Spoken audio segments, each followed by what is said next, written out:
Aduh, habis bab 5 kelar, terus nulis apa lagi ya? Gak ada ide nih, mentok, bingung mau nulis apa. Salah satu hambatan dalam menulis yang sering ditemui penulis pemula adalah bingung mau menulis apa lagi setelah naskah setengah jadi. Betul apa betul? Caranya gimana sih biar gak mentok pas lagi nulis? Coba deh kalian buat outline. Jika ingin cerita kalian tersusun rapi, jadi gak mentok di tengah jalan.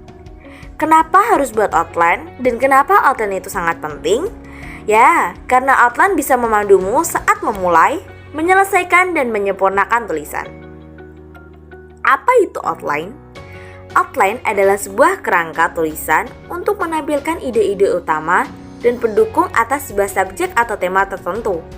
Diibaratkan, outline ini seperti kerangka dari tulisan kita. Jika naskah adalah tubuh manusia, maka outline adalah kerangka tulangnya. Kerangka ini menjelaskan secara singkat bagian apa berisi tentang apa saja, juga urutan penempatannya. Aduh, berat kali ya bahasanya. Atau lebih mudahnya begini, anggap saja outline itu daftar isi dari naskah yang sedang kamu tulis. Dengan outline, proses menulis bisa terarah, tidak melebar dan meluas kemana-mana, dan hanya berisi hal-hal yang relevan. Dengan outline, kita jadi tahu habis A terus nulis B, terus udah itu nulis C, dan sesudahnya nulis D. Tulisan pun urut dan runtut. Dengan outline, otak kita tidak terbebani dengan harus mengingat-ingat mau nulis apa lagi, apa yang belum dicantumkan, dan setelah ini nulis apa. Dengan outline, kamu bisa berfokus untuk menulis pada satu bab hingga bab itu selesai. Kemudian, setelah itu berlanjut fokus menyelesaikan bab lainnya. Langsung saja kita bahas 5 tahap efektif membuat outline untuk naskahmu. Yang pertama, tentukan tema atau topik besar yang hendak kamu angkat dalam tulisanmu. Pertama-tama, kamu harus tahu kamu hendak menulis apa. Mengetahui dengan pasti apa yang hendak kita tulis adalah langkah pertama dalam membuat outline yang baik. Kita harus tahu kita mau nulis tentang apa, sehingga isi outline-nya bisa fokus pada apa-apa yang memang hendak dituliskan. Yang kedua, mengembangkan daftar isi untuk outline kamu.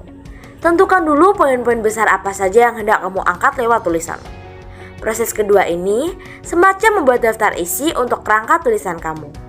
Apa saja poin-poin utama dan pendukung yang menurutmu akan menyusun tulisanmu. Tuliskan semuanya. Jangan pikirkan dulu poin-poin itu bakal dipakai atau tidak. Pokoknya, kumpulkan dan catat dulu semua ide atau gagasan yang mungkin terkait dengan tema besar yang hendak kamu angkat. Poin-poin yang kamu isikan dalam outline ini sifatnya sementara. Nanti bisa kamu sortir dan tata di tahap selanjutnya.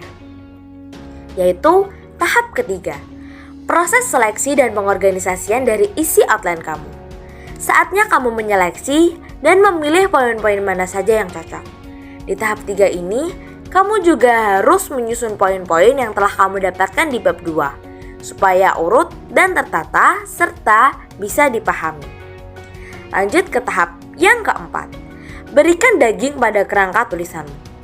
Semata kerangka saja belum cukup kuat jika tidak ada otot yang menopangnya. Berikanlah otot dan daging pada kerangka tulisanmu. Buat mereka gemuk dengan gagasan pendamping atau supporting ideas. Setelah tahu yang hendak ditulis, mengumpulkan list, menata yang hendak ditulis, dan merinci yang hendak ditulis.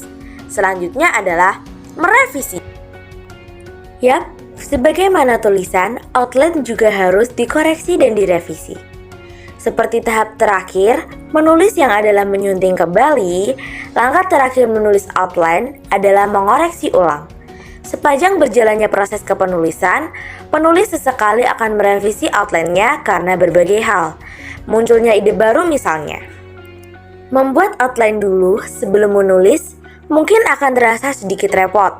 Tetapi yakinlah bahwa balasannya akan sangat setimpal.